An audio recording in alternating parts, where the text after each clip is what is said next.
ప్రతిపక్ష నాయకులు మాజీ ముఖ్యమంత్రి కేసీఆర్ గారు పంట పొలాల సందర్శనకని బయలుదేరినారు. సంతోషం. శాసనసభ సమావేశాల చర్చకు రాకపోయినా ప్రతిపక్ష నాయకుని అనే బాధ్యతతోటి ఈరోజు పంట పొలాలు తిరుగుతున్నటువంటి మీకు తప్పకుండా మా ప్రభుత్వం తరఫున ఎక్కడైనా పంట పొలాలకు ఇబ్బంది ఉంటే చూపెట్టమని కోరుతూ ఉన్నాం. అదేవిధంగా మీరు పంట పొలాలు తిరిగే కంటే ఈరోజు కేంద్రంలో ఉన్నటువంటి భారతీయ జనతా పార్టీ ప్రకృతి వైపరీత్యం అంటే గతంలో మీరున్నప్పుడు అధికారంలో ఉన్నప్పుడే వర్షాభావం తక్కువ ఉండడం కారణంగా ఇలా భూగర్భ జలాలు అంటికి కట్టి దాని తదుపరి ఏర్పడిన పరిణామాల వల్లనే ఈరోజు అక్కడో ఇక్కడో రైతుకు నష్టం జరిగిందంటే ఇదే కారణం. ప్రాజెక్టులో నీళ్ళ నిల్వ దాని మేనేజ్మెంట్కి సంబంధించి మీరు ఎప్పుడు ఎక్కడ చర్చకు రమ్మంటే కూడా మన ప్రభుత్వం చర్చకు రావడానికి సిద్ధంగా ఉన్నది.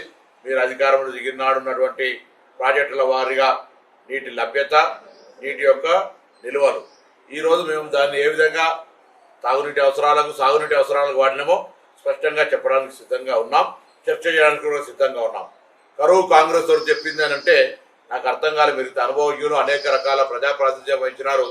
ప్రకృతికి టీఆర్ఎస్ కాంగ్రెస్ కారణం కాదు. ఇలా మీరు కూడా కారణం అంటలేను. కానీ ప్రకృతి వైపరీత్యం జరిగినాడు.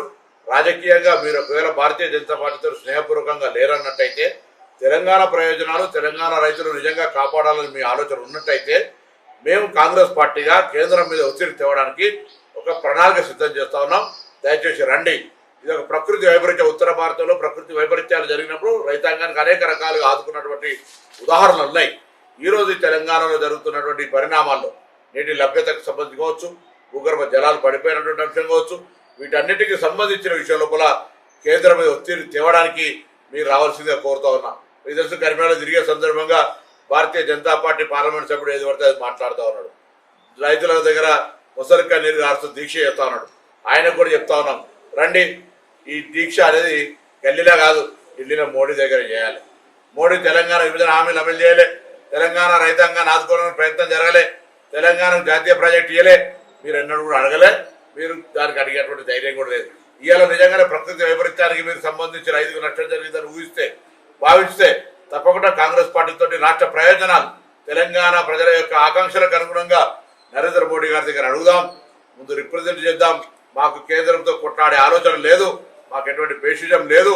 ఈరోజు కేంద్రం నుంచి పూర్తి రకంగా సహకారం తీసుకోవడానికి మేము సిద్ధంగా ఉన్నాం. మధ్యవర్తిగా మీరు అధికారంలో ఉన్న పార్టీ పార్లమెంట్ సభ్యులుగా మీరు కానీ మంత్రి కిషన్ రెడ్డి గారు కానీ మిగతా ఇక్కడ నాయకులు చెప్పుకునే బీజేపీ వాళ్ళంతా కూడా వచ్చి ఇవాళ రాష్ట్ర ప్రయోజనాల దృష్ట్యా కేంద్రం మీద ఒత్తిడి తేవడానికి కలిసి రావాల్సింది.